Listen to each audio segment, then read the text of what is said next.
let's get back to work. 20 NFL teams begin OTAs tomorrow. Time now for some Graziano.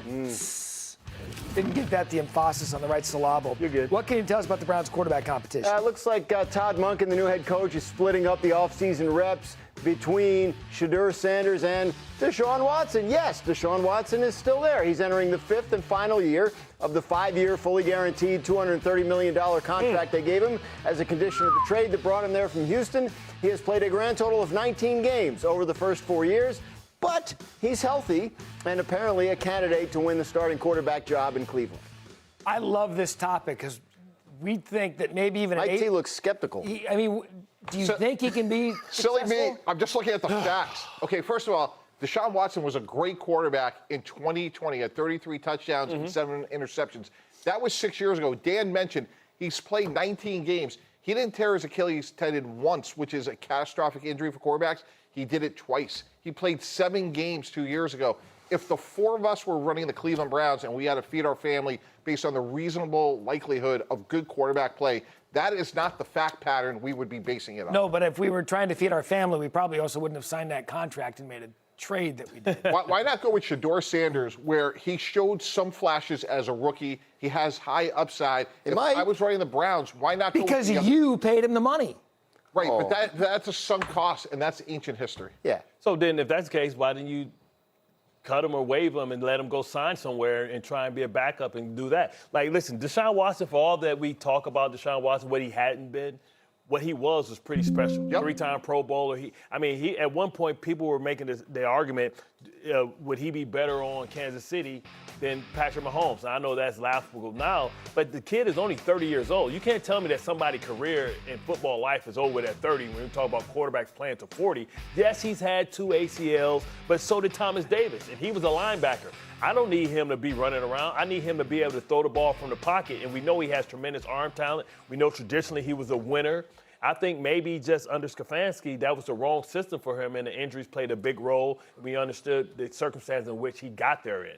It was the wrong system for a guy that's always hurt to be successful in. That's true. Like, he hasn't been healthy. He hasn't been on the field. He led the league in passing yards 6 years ago and has barely played since. If the Browns and he's on the team because he has to be, because the money's guaranteed. Yes. I mean, to answer your question, why not cut him? Got to pay him $46 million no matter what. And right now, they've restructured that contract so much that if they cut him, the dead money cap hit would be well over $100 million. So they're stuck with him. Maybe they're hoping he plays well in the preseason. Somebody trades something for him. I don't know, but I think it's like if we can get something out of this guy before the end of this, franchise-crushing contract that we handed out, great. Do you know the history of we all know aware of the history of the Cleveland Browns, right? Sure. Nothing good ever happens to them. What can be the worst thing than Deshaun Watson taking $230 million and then ball out on his way out the door, and you know you can't re-sign him because of what he's done the years before? That is perfect Cleveland drama. That is sadly true. All right, we're going to leave that one there because we're just 8 days away from June 1st, which is significant I believe in you, Deshaun. in the NFL. Graziano, it's on this one, A.J. Brown. Yeah, next week after June 1st, the expectation continues to be that the Eagles will trade wide receiver A.J. Brown. The Patriots continue to be viewed as the most likely destination.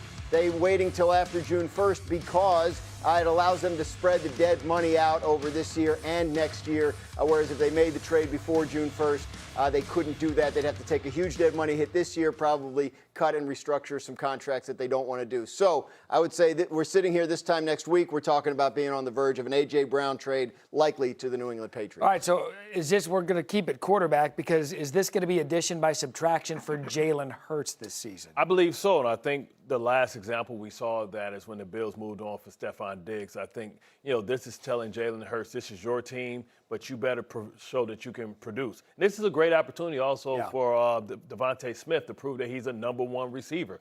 Like sometimes, when you have a receiver that's asking for the ball, the divas, right, it distracts the quarterback in the floor of the offense. And maybe you can't run the offense because you got to, cater to his ego.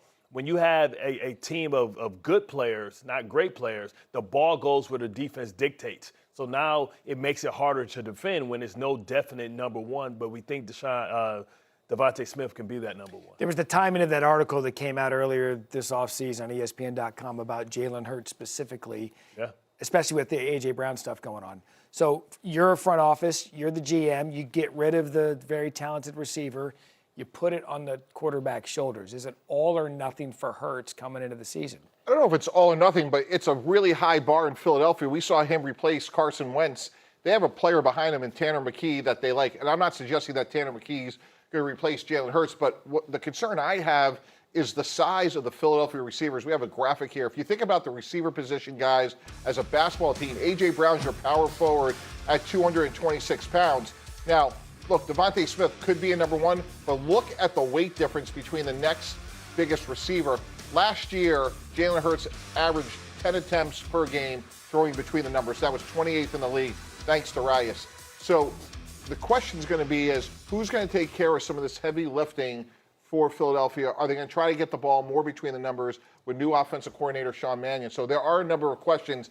This is a big year for Jalen Hurts, just, again, given the bar in Philadelphia. Look, he's signed for 3 more years. He's got $22 million in guaranteed money in 2027. So that feels like it locks him in. But to your point, the Eagles have a history of moving on, even from Super Bowl heroes, if they decide the time is right and it's not the right guy. So I do think there's a lot of pressure on Jalen Hurts this season. He has to learn a new offense yet again, as he always does. And yes, I think there's a big question. Devontae Smith, can he be a real number one? Physically, he doesn't profile that way. What does A.J. Brown bring back in return, though, as well? Good question. I think it's going to be interesting. That's something. I mean, bring back a first-round pick and maybe something else, maybe. Right? So you look at that. It's a guy named Brandon Ayuk out there. You can trade one problem for the next and get him on the cheap. We'll table that for the June 2nd rundown. Yeah. Right. Keep that one on hold. Yeah. Coming up, Victor's vengeance. Wemby and the Spurs make a huge statement last night. Is Oklahoma City the champs? Are they now in trouble? Get Up, presented by Yeti. 4 letters say it all. If you live for it, we're here for it. Oh, that was good. King of Queens. By the way, anyone who's been in New York City recently, the fact that we got baseball in yesterday was remarkable. We've got baseball later today. Yankees visit the Royals. First pitch at 3:30 Eastern. Catch it live on ESPN. You can watch the game streaming on the ESPN app. Let's keep it New York, shall we? The New York Giants, eventful week. First on Thursday, head coach John Harbaugh said he didn't know when Malik Neighbors would be back from what he said was, quote, not a simple knee injury. Neighbors tore the ACL on his right knee in September. Has had 2 surgeries since. On the same day, Giants defensive lineman Roy Robertson Harris tore his Achilles while working out. He'll miss the entire season. He was expected to start as the Giants try to rebuild the interior of their line after trading Dexter Lawrence. And then Friday, quarterback Jackson Dart introduced President Trump at a prep rally in New York, and his appearance with the president prompted his teammate Abdul Carter to respond on social media, saying afterwards, quote, thought this blank was AI. What we doing, man? Did after the post sparked considerable reaction from around the league. He then responded with, me and JD6, quarterback Dart, are good. We spoke earlier as men. Y'all can keep y'all narrative. So that's what's been going on. That's a week in review for the Giants by Ken Scott. For May. And Dan Graziano. That's a news-packed first part in May. Political differences aside, not getting into that because no one cares. What we care about is how early on in a tenure with a head coach, there could be an issue in the locker room. How are you handling this as GM? Well, first of all, it's family business. There's always going to be disagreements. But more fundamentally, the job description of a quarterback is, do your teammates believe that you can lead them to where you want to go?